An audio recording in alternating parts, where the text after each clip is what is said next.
मतमोजणीला आता सुरुवात झाली आणि मतमोजणी करता 25-25 मतांचे गठ्ठे करण्यात आले आणि त्यामुळे आता विजयाचा झेंडा कोण रोवणार याची सगळ्यांनाच उत्सुकता आहे। जसं मगाशी कळसे सरांनी सांगितलं होतं आता गठ्ठे करण्यात येतील, तर 25-25 मतांचे हे गठ्ठे करण्यात आलेले आहेत। 11 जागा आहेत, 12 उमेदवार आहेत। निकालांची उत्सुकता जी आहे ती आता शिगेला पोहोचलेली आहे। गणेश ठाकूर ताजी अपडेट देत आहेत। गणेश, प्रक्रिया सुरू झाली आहे मतमोजणीची? अगदी बरोबर, आणि या आधी काही नियम त्यांनी वाचून दाखवले। आता मतपेटी उघडल्यानंतर 25-25 चे गठ्ठे केले जातील आणि त्यानंतर 274 मतपेटीत ते चिठ्ठ्या आहेत का, मतदान झालंय का याची तपासणी केली जाईल, मोजली जातील आणि त्यानंतर एक क्रमांक 1चं प्रेफरन्स प्रत्येक मत त्या चिठ्ठीवरती आहे का, त्या टिक लिहिलं गेलं आहे का हे पाहिलं जाईल। कारण ते जर नसेल तर ते मत इनव्हॅलिड ठरवलं जातं आणि त्यानंतर जर काही मतं इनव्हॅलिड झाली तर त्यानंतर त्या मतांचं कोटा काढला जातो। म्हणूनच ओव्हरऑल मतं व्हॅलिड इनव्हॅलिड किती आहेत ते ह्याच्यावर ठरेल। म्हणून आता ह्या प्रक्रियेला थोडा वेळ लागू शकतो, पण 25-25 गठ्ठा करून त्यांना नंबर्स मोजून मग ते एक लिहिलं आहे का नाही हे पाहूनच पुढे मतमोजणीला सुरुवात होईल। पहिल्या प्रेफरन्सची मतं कळतील कोणाला मिळाली, कशी आहेत आकडेवारी। म्हणून आता पुढचा 1 तास बहुधा मला वाटतं असं ह्या पूर्ण प्रक्रियेमध्ये लागू शकतो। गणेश, धन्यवाद या माहितीबद्दल। दरम्यान आता निवडणूक प्रतिनिधी म्हणून कोण कोण उपस्थित आहेत त्याच्याबद्दल आपण जाणून घेऊया। भाजपकडनं प्रवीण दरेकर आणि निरंजन डावखरे हे निवडणूक प्रतिनिधी असतील, तर संजय केळकर आणि नितेश राणे देखील निवडणूक प्रतिनिधी म्हणून तिकडे उपस्थित असणार आहेत। राष्ट्रवादीकडनं अनिल पाटील आणि संजय बनसोडे निवडणूक प्रतिनिधी म्हणून काम पाहणार आहेत, तर ठाकरेंच्या शिवसेनेचे अनिल देसाई आणि विनायक राऊत हे निवडणूक प्रतिनिधी असणार आहेत। तर अनिल परब आणि वरुण सरदेसाई देखील त्यांच्या सोबत असणार आहेत, तेही निवडणूक प्रतिनिधी असतील। काँग्रेसकडनं अभिजित वंजारी आणि सतेज पाटील निवडणूक प्रतिनिधी असतील, तर शिंदेंच्या शिवसेनेचे उदय सामंत आणि बालाजी किणीकर हे निवडणूक प्रतिनिधी असतील। त्यासोबतच संजय मोरे आणि भाऊ चौधरी हे देखील निवडणूक प्रतिनिधी असणार आहेत। तेव्हा ही सगळी नावं आता समोर आलेली आहेत आणि अधिक अपडेट घेऊया निलेश बुधावले यांच्याकडनं। निलेश,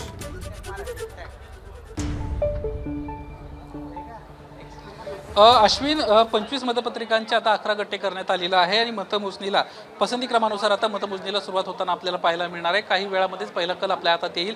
पहिल्या पसंती क्रमानुसार कोण विजयी झालं हे देखील आपल्याला समजेल। साधारणपणे 1 ते 1.5 तासामध्ये ही प्रक्रिया पार पाडताना आपल्याला पाहायला मिळणार आहे।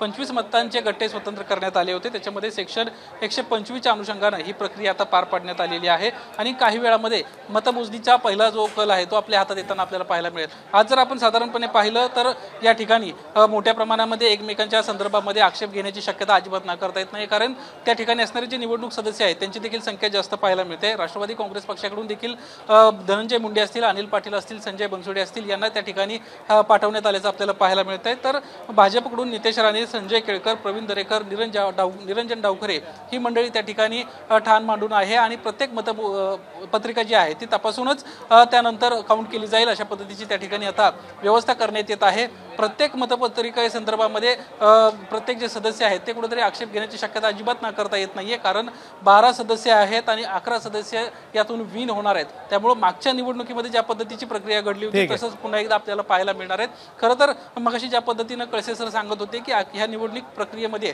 साधारणपणे त्याच ठिकाणी लगेचच जो निवडणूक अधिकारी आहे तो निर्णय घेऊ शकतो, त्यामुळे जास्त काळ मतपत्रिकांचं मोजणी करायला लागणार नाही अशी देखील एक शक्यता वर्तवण्यात येते। अश्विन, निलेश, तू आपल्या सोबतच राहा। आणखी एक अपडेट येते, आणखी एक मोठी बातमी आहे, ती कोणती आपण बघूया आणि त्याच्याबद्दल पण तुझ्याकडनं जाणून घ्यायचंय। पसंती क्रमांकानुसार आता मतमोजणीला सुरुवात झाली आहे। 25 मतांचे 11 गठ्ठे तयार आहेत। पुन्हा एकदा निलेशकडे जाऊया। निलेश, पसंती क्रमांकानुसार मतमोजणीला सुरुवात झालेली आहे असं कळतंय?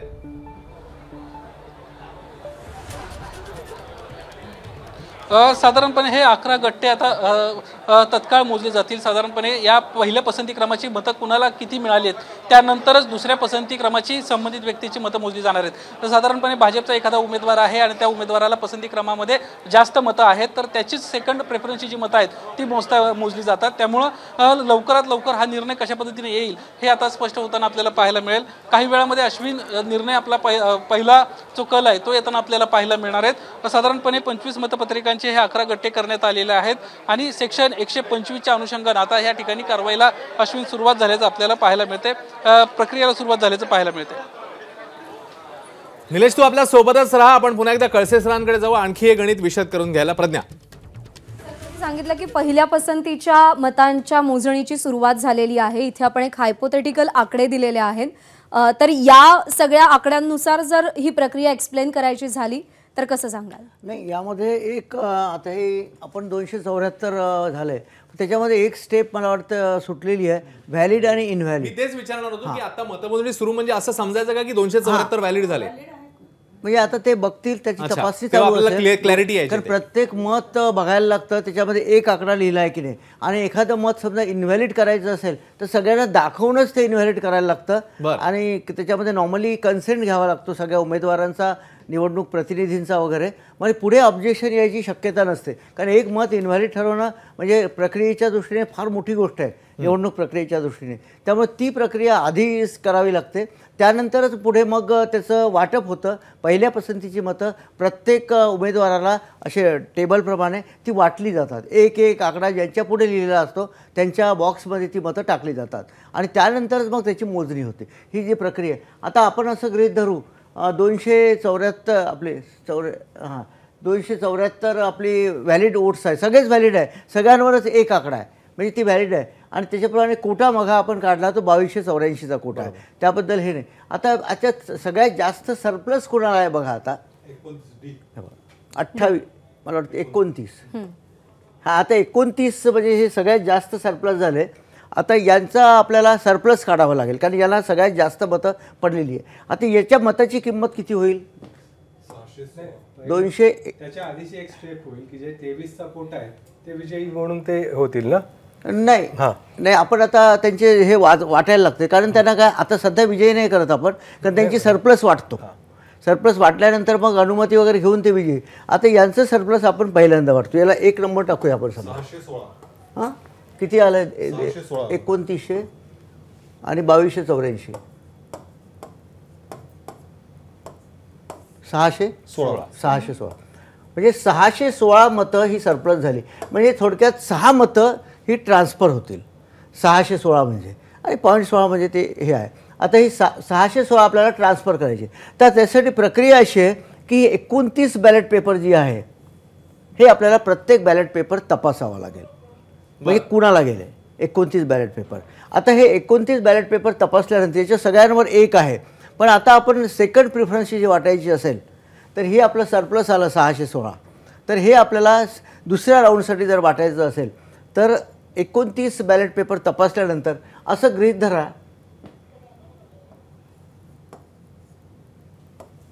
की 9 बॅलेट पेपरवर एकच आकडा लिहिलेला आहे, पुढचे कुठलेही आकडे लिहिलेले नाही किंवा कुठलाही पसंती क्रम त्यात टाकलेला नाही आहे.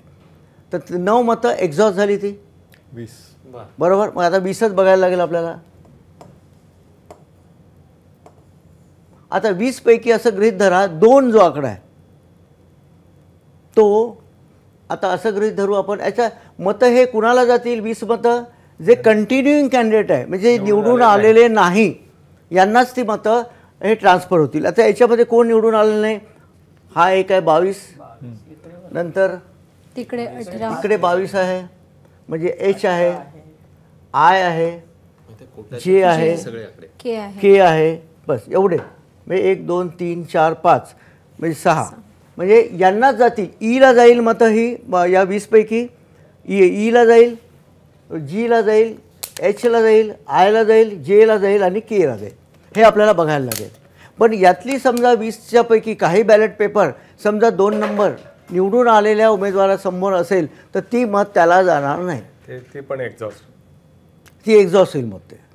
त्यामुळे आता हे 20 बॅलेट पेपर, त्याच्यावर 2 आकडा बघायचा, पसंती क्रमाप्रमाणे 2 आकडा बघायचा. असं गृहीत धरू आपण आपल्याकडे 20 आहे, ही आता ईला समजा एक 10 पडली, त्यानंतर जीला एक 5 पडली, एचला 2 पडली, 10 5 15 2 17 एच झालं ना. आयला 1 पडलं, हे कसं त्यानंतर जे बॅलेट पेपरवर जेवढा ज्याच्या पुढे सेकंड असेल तो याला 1 आणि के याला 1, ही अशी त्यांना हे गेली. ग्रेट झालं. आता याच्यामध्ये त्यांची न्यू व्हॅल्यू येईल, नवीन त्याची व्हॅल्यू काढावी लागेल. नवीन व्हॅल्यू जरा थोडंसं समजा हे झालं तर करेक्ट करा तुम्ही. आता आपली सरप्लस किती 616 आणि नियमाप्रमाणे divided by number of unexhausted ballot paper. Unexhausted किती आहे 20 नाही सॉरी आपण किती वाटतोय 29 वाटतोय ना. 29. 29 वाटतोय म्हणजे याला डिवाईड करायचं. हे किती येईल 616 भागीला 29. ही नॉर्मली किती येईल काढते हो 616 भागीला 29 21.24 समथिंग म्हणजे 21 हे त्याची व्हॅल्यू 21 येईल. पॉईंट हे इग्नोर करायची. आता 21 व्हॅल्यू आल्यानंतर आता बघ ईला किती गेली आपली 10 गेली म्हणजे 21 मल्टिप्लाइड बाय 10 हे झाली ईच 210 बरोबर. आता जीला किती गेली 5 21 मल्टिप्लाइड बाय 5 किती होतात 105. 105. सर थोडंसं थांबवतो तुम्हाला मी. एक ब्रेकिंग येते, हो, आपण हो. पुढे जाऊया. तर एक मोठी अपडेट येते त्यानुसार 25-25 मतांचे 10 गठ्ठे तयार झालेत आणि 11वा गठ्ठा आहे तो 24 मतांचा. पहिल्या पसंतीनुसार पसंती क्रमानुसार किंबहुना मतमोजणी सुरू झाली अशी आताची अपडेट आहे. 274 मतं जसं आपण म्हणतोय. 25-25 चे 10 गठ्ठे आणि 11वा गठ्ठा जो आहे तो आहे 24चा. निलेश बुधावले आपल्याला अधिक प्रकाश टाकतील. निलेश.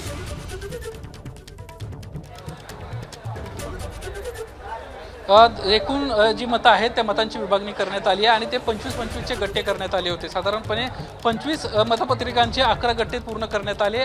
त्याच्यात जो 11वा गट्टा आहे तो मात्र 24 मतांचा असल्याची बाब आता समोर आलेली आहे आणि आता मतमोजणीला सुरुवात झाल्याचं अश्विन पाहायला मिळते. आता पसंती क्रमांनुसार मतमोजणी पार पडेल आणि थोड्याच वेळामध्ये पहिल्या पसंतीची कुणाला जास्त मतं पडली हे देखील कळेल आणि त्यानंतर दुसरा प्रेफरन्स जो आहे तो विचारात घेतला जाईल. पहिल्या पसंती क्रमात कुठेतरी राष्ट्रवादी काँग्रेस पक्षानं एक आशा व्यक्त केली होती की फर्स्ट प्रेफरन्समध्येच आपले दोन्ही उमेदवार जे आहेत ते निवडून आले पाहिजेत. त्यामुळे खरंच राष्ट्रवादी काँग्रेस पक्षाचे शिवाजी गर्जे राजेश विटेकर निवडून येत आहेत का हे पाहणं महत्त्वाचं राहणार आहे. काही वेळामध्येच हे निकाल जे आहेत ते हातात येताना पाहायला मिळतील. भाजपची देखील तशाच पद्धतीची स्ट्रॅटेजी होती. त्यांना देखील जवळपास 3 ते 4 तासांची बैठक केली होती. यासोबत एकनाथ शिंदे देवेंद्र फडणवीस हे एकत्र बसले होते आणि कशा पद्धतीनं फर्स्ट प्रेफरन्समध्ये जास्तीत जास्त आपले उमेदवार निवडून आणायचे या संदर्भामध्ये त्यांची चर्चा पार पडली होती. त्यामुळं खऱ्या अर्थानं महायुती आणि महाविकास आघाडीचं कसब जे आहे ते आपल्याला अगदी काही क्षणांमध्ये पाहायला मिळेल. किती उमेदवार निवडून येत आहेत हे पाहणं महत्त्वाचं राहणार आहे. दुसरी महत्त्वाची बाब अशी आहे की आता 25-25चे 10 गट्टे करण्यात आलेत आणि जो 11वा गट्टा आहे तो 24 मतांचा आहे. अश्विन. निलेश आपल्या सोबतच राहा. आपण तुझ्याकडनं अपडेट जाणून घेतच राहू आणि त्यातलं आणखी एक महत्त्वाचं वाक्य या बातमीतलं ते म्हणजे वैधता ठरल्यानंतर मग मताचा कोटा फायनल होईल. म्हणजे जसं आपण पुन्हा पुन्हा सांगतोय मगाचपासून की आत्ताच्या घडीला 274चा आकडा आहे पण वैध मतं किती म्हणजे मतमोजणी जरी सुरू झालेली असली तरी पहिले जसं कळसे सर म्हणाले की वैध मतं काढण्यात येतील अवैध मतं काढण्यात येतील आणि मग आपण पुढे जाणार आहोत. आणि पहिली अपडेट येते पहिलं मत योगेश टिळेकरांना गेलेलं आहे. या घडीची मोठी अपडेट. पहिलं मत गेलंय योगेश टिळेकर यांना. भाजपचे योगेश टिळेकर पहिलं मत गेलेलं आहे त्यांना. केशव उपाध्यायजी. मला वाटतं हे सुरुवात अशीच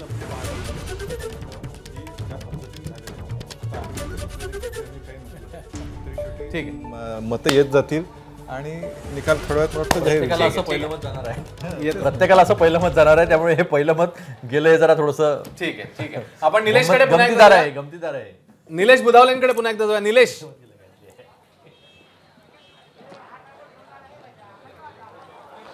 जसं की अश्विन आपण मगाशी म्हणत होतो की सर्व जी मतं आहेत ती एकत्रित केली जातील. प्रत्येक मत तपासलं जाईल आणि त्यानंतर त्याची वैधता स्पष्ट झाल्यानंतर कुठल्याही मतपत्रिकेवर हरकत न घेतल्यानंतर साधारणपणे जो कोटा आहे तो निश्चित केला जाईल. जर एखादी मतपत्रिका बाद ठरली असती तर तो आकडा पुन्हा कमी झाला असता आणि जो कोटा आहे जिंकून येण्यासंदर्भात तो देखील आपल्याला कमी होताना पाहायला मिळत होता. काही क्षणांमध्ये वैधतेसंदर्भातला देखील निर्णय येईल. मात्र सध्या जी माहिती मिळते त्यानुसार पहिलं मत आता मोजलं गेलेलं आहे आणि योगेश टिळेकर. ठीक आहे ठीक आहे. मी आणखी आपल्या प्रतिनिधींकडनं ताजे अपडेट जाणून घेतोय. पुढे येतो तुमच्याकडे. गणेश ठाकूरकडे काहीतरी अपडेट आहे. गणेश. 3 मतांची मोजणी झालेली आहे. 3 व्हॅलिड मतं झालेली आहेत. 25चे 10 गट्टे आणि 24चा 1 गठ्ठा करून इथं मतमोजणीला सुरुवात झाली. व्हॅलिड इनव्हॅलिड मतं पाहण्यासाठी महाविकास आघाडीचे नेते आहेत, पोलिंग एजंट किंवा अधिकारी, निवडणूक अधिकारी म्हणून पक्षाकडे पाठवले गेले आहेत. त्यांच्याकडनं एक विनंती होती की व्हॅलिड मतं दाखवण्यात यावी आणि नंतरच ट्रेमध्ये ठेवण्यात यावी, म्हणून व्हॅलिड मतांची मोजणी सुरू झाली. पहिलं मत हे योगेश टिळेकरांना पडलं, दुसरं मत शिवाजीराव गर्जे यांना पडलं आहे आणि तिसरं मत प्रज्ञा सातव यांना पडलेलं आहे. 3 मतांची व्हॅलिड तपासणी पाहता, व्हॅलिडिटी पाहता त्यांना व्हॅलिड करत ही 3 मतं इथं दाखवली आहेत आणि मतमोजणी सुरू झालेली आहे. मला वाटतं आणखी काही अपडेट आहेत, आणखी अपडेट्स आलेले आहेत. कृपाल तुमानेंना 2 मतं म्हणजे एकूण 5 मतं, भावना गवळी 4 मतं. तर एकूण असं आहे की भावना गवळींना 4 मतं, कृपाल तुमानेंना 5 मतं. आता ही मतांची संख्या वाढत चाललेली आहे आणि अशाच प्रकारे आता थोड्याच वेळात पहिलं प्रेफरन्सचं मत कोणाला झाल्यानंतर ठीक आहे, नंतर आपण पुढे पाहूया. नक्कीच काउंटिंग कसं होतं आपण जाऊया, पण थोडंसं काहीतरी संभ्रम किंवा थोडंसं याच्यावर आणखी प्रकाश टाकण्यासाठी मी अभय देशपांडे सरांकडे जातो. अभय देशपांडे सर, हा नेमका काउंट कुठला येतोय आता? आता साधारणतः जे सॉर्टिंग होतं, आता कळसे साहेब आहेत, अनेक निवडणुका बघितल्या, साधारणतः त्यांच्या समोर जे ट्रे असतात उमेदवारांचे त्याच्यामध्ये ते सॉर्टिंग होतं आणि ते सॉर्टिंग केलेले पेपर नंतर एकत्रितपणे मोजले जातात. कळसे साहेब साधारणतः प्रक्रिया जी असते, आधी सॉर्टिंग, त्या ट्रेमध्ये पेपर्स टाकणे, ते मतपत्रिका आणि नंतर काउंटिंग, अशाच पद्धतीने होतं ना ते आपल्याला व्हॅलिड इनव्हॅलिड ठरवावं. म्हणजे हे जे आकडे आहेत ते सॉर्टिंग करताना कुठल्या बॉक्समध्ये जात आहेत ती मतं, त्या संदर्भातलं तिकडचं लाईव्ह व्हॅलिड वोट मध्ये अजून ही काउंट झालेली नाहीये. कोटा आपल्याला आधी पाहिजे, कोटा आधी पाहिजे. हा तेच, त्यानंतर पुढे होईल ते काय. केशव पाटील, तुम्ही काय सांगाल? कोटात मी तेच सांगतो की ज्या पद्धतीने ट्रेमध्ये पहिल्यांदा त्याची विभागणी होईल आणि त्यानंतर म्हणजे पहिलं मत मला येतं, साधारणतः त्याच्यावरनं कुठल्या ट्रेमध्ये किती मतं पडतायत, त्याच्यावरनं पहिल्या प्रेफरन्सची कोणाला किती मतं मिळाली. नमस्कार. मन सुद्धा तुझं ही वेगळ्याच प्रकारची मालिका तुम्हा सगळ्यांना खूप आवडली होती. याचा दुसरा सीझन कधी येणार अशी विचारणा झाली. प्रतीक्षा संपली आहे मित्रांनो, येतोय मन सुद्धा तुझाचा दुसरा सीझन.